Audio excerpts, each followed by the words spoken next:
Hi mga Divets! So, andito na tayo sa panibagong episode ng Rating Mga Pagkain sa 7-Eleven!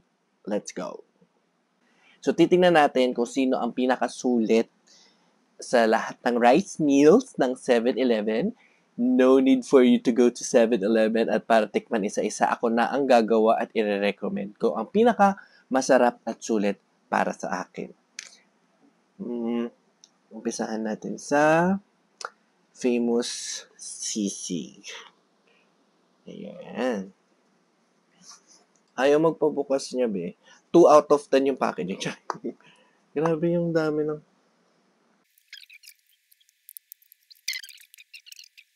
A few moments later. Pipikit na lang habang kakainin ko siya. Cheers! It's not bad. Masarap. Pero 8 out of 10 lang sa akin. Ayan. Siya ay tortang talong busog meal. Not bad. Oh. Ito talaga. It's a 10 out of 10. Wala lang ketchup. Pero pag magbago ka na lang ng ketchup, serious ako dito. Pork lempo. Merong pork lempo rin na flat. Tingnan natin kung sino mas masarap. Ang daming gusto mangyari ng 7-Eleven. In fairness sa packaging, safe na safe.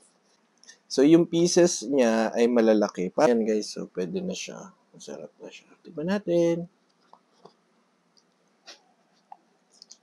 Oh my God.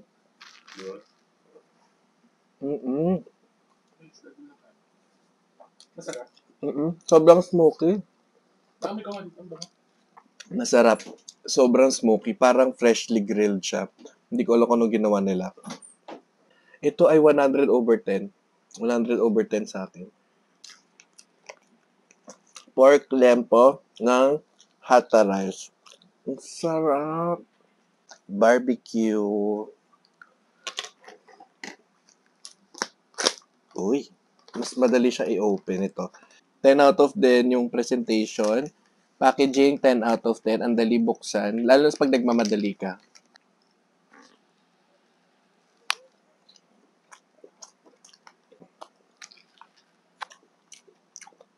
Medyo naghalo-halo lang yung sauce with atsara. Pero magkahiwalay dapat sila. Ang sarap. For its price, 9 out of 10. Corned beef omelette. Surprising dito mga nandito sa lalagyan na to. Ano siya, masarap yung rice niya compared dun sa malalaking ganito. You have corned beef omelette. Yun lang ang struggle ko sa kaya. Mahirap talaga siya. Hindi ba nakalagay ko anong corned beef? 5 up. Yun nga. Then they have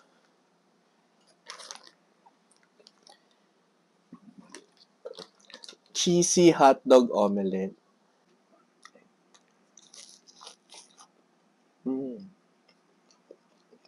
Sorry na sa hotdog, pwede na. Alam mo yung feeling ng hotdog na hindi luto? Na parang naluto lang siya together with the omelette. Pero, hindi siya yung pinritong hotdog. Ganun yung lasa niya. 7 out of 10. Boppies. Fairness. Ito masarap. Sa batch na to, ang recommended ko ito.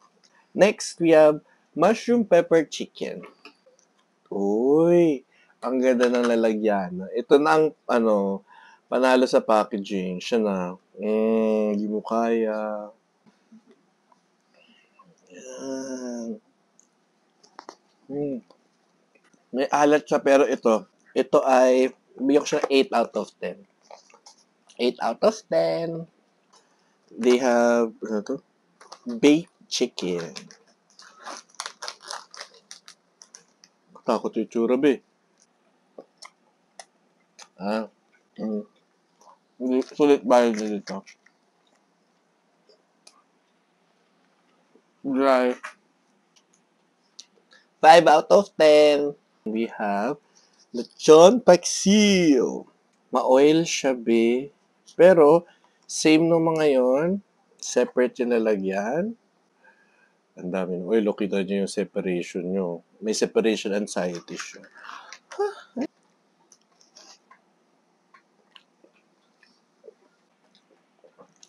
Oh my God. Nainlove ako sa lasa, be. I'm sorry, Lempo. Second ka na lang. 1,000 over 10. Ang sarap. Sobra. We have Lempo. Natin. Inihaw na Lempo. Real Lempo with kangkong.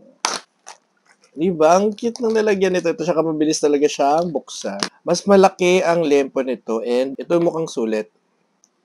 Tingnan natin kung